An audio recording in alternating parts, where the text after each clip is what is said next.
नवंबर की कड़कड़ाती ठंड में वाटर कैनन से पानी की बौछार, आंसू गैस के गोले दागे गए। यही नहीं, सड़कों पर 15 फीट तक के गड्ढे भी कर दिए गए। और यह सब हथकंडे सरकार की तरफ से उन पर किए जा रहे थे जो पूरे दिन देश के लोगों की थाली को सजाने में लगे रहते हैं, यानी इस देश के किसान। यह आंदोलन केंद्र सरकार द्वारा बनाए गए 3 कृषि कानूनों के खिलाफ हो रहे हैं। जहां किसान इसे काला कानून बता रहे हैं, वहीं दूसरी तरफ सरकार इसे किसानों का हितैषी बताने में लगी है।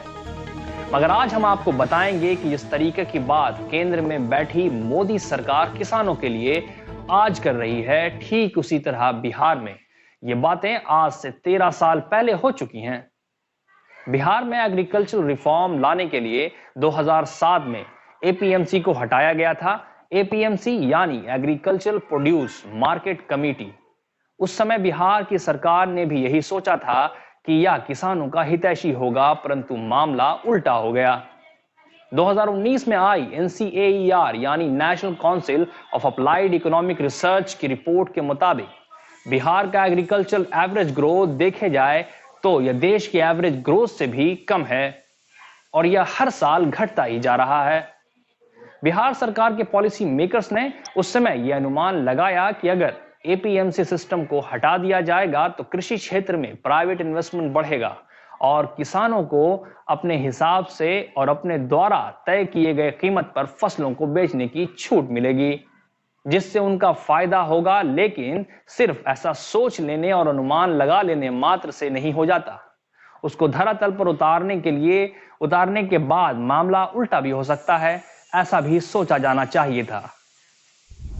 ठीक ऐसी ही सोच को मद्देनजर रखते हुए केंद्र की सरकार ने यह कानून बनाए हैं, और बल्कि हम यह कह सकते हैं कि केंद्र सरकार द्वारा बनाए गए ये देश के कानून किसानों के लिए और भी हानिकारक हैं, क्योंकि इस कानून में एमएसपी यानी न्यूनतम समर्थन मूल्य को भी गारंटी नहीं दी गई है। National council of applied economics research ने अपने अध्ययन में यह पाया है कि बिहार के किसानों को न सिर्फ फसलों की बेहद कम कीमत यानी लागत से भी कम कीमत मिल रही है, बल्कि अनरेगुलेटेड मिडिलमैन यानी बिचौलिए किसानों को फोर्सफुली कम कीमत पर अपने फसलों को बेचने पर मजबूर करते हैं।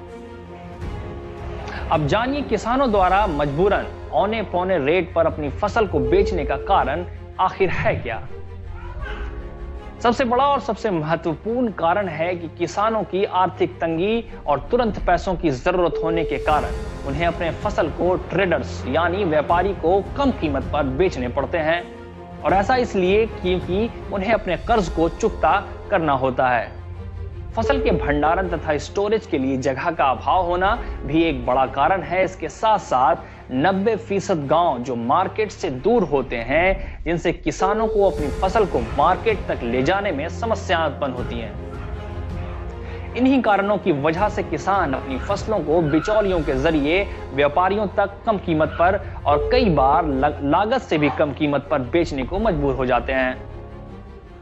NCAER की रिपोर्ट के मुताबिक बिहार में एपीएमसी को हटा दिए जाने के बाद 90% से भी ज्यादा फसलों को, जिसमें पैडी यानी धान, वीट यानी गेहूं, मेज यानी मक्का, लेंटिल यानी दाल, ग्राम, मस्टर्ड यानी सरसों शामिल हैं, जिन्हें किसान विद इन द विलेज यानी गांव के अंदर ही ट्रेडर्स को या कमीशन एजेंट्स को बेचने के लिए मजबूर हो जाते हैं, जिससे किसानों को हमेशा ही नुकसान सहना पड़ता है।